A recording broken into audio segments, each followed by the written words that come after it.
Aujourd'hui, un message positif à la jeunesse des banlieues. Le président de la République s'est déplacé à Clichy-sous-Bois, ville qui avait été évidemment l'épicentre des émeutes de 2005. Sur place, il a parrainé un emploi franc, une mesure qui vise à limiter la discrimination à l'embauche dont sont parfois victimes les jeunes de ces quartiers. Julien Gasparut.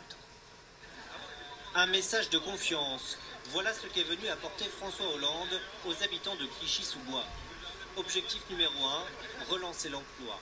Le président de la République a promis la création de 10 000 contrats aidés, les emplois francs, pour favoriser l'embauche des jeunes de banlieue. C'est aussi une mesure anti-discrimination pour que ces jeunes, parce qu'ils vivent dans un lieu qui est regardé comme parfois posant un certain nombre de problèmes, eh bien puissent avoir une chance.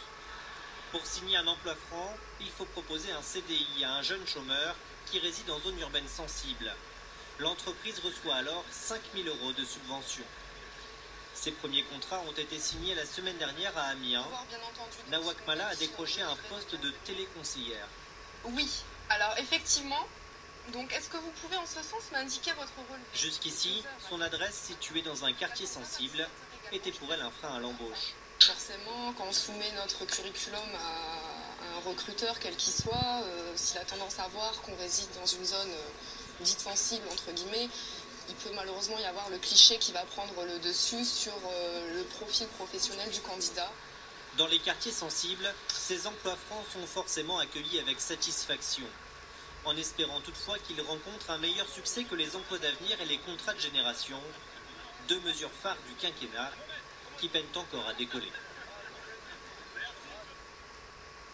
Pour aller plus loin sur la question des banlieues, nous recevons ce soir Reda Didi. Bonsoir, vous êtes délégué général du cercle de réflexion Graines de France.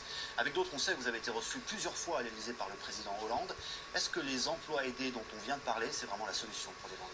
Je pense qu'on va vers la bonne voie. C'est une bonne chose. D'abord que le président essaye de donner une image positive de ces quartiers populaires qui pâtissent de façon trop souvent d'une image négative, assez appuyée. Et puis la seconde chose, c'est qu'on essaye de mettre en place des outils qui donnent plus de moyens à ceux qui en ont moins, notamment les habitants des quartiers populaires. Je pense que ça va dans le bon sens.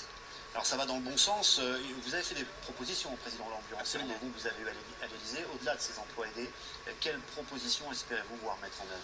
En fait, là, ce qui nous manque, c'est vraiment essayer de toucher la tranche des bacheliers et des bac plus 5, dont des postes à responsabilité. On sait que ces postes-là, absolument. On sait que ces postes-là, finalement, restent encore, c'est encore un marché invisible. 70% des postes à pourvoir de ce niveau-là ne sont pas visibles au grand public. Ils sont visibles à certaines personnes qui appartiennent à un réseau, à des réseaux fermés, et que les jeunes des quartiers populaires pâtissent en général, en effet, vous l'avez indiqué dans votre sujet, du lieu où ils habitent. Parfois d'autres critères peuvent rentrer en compte, l'âge, l'université dans laquelle ils ont fait leurs études, enfin différents critères, et le fait aussi de ne pas avoir de réseau. Et donc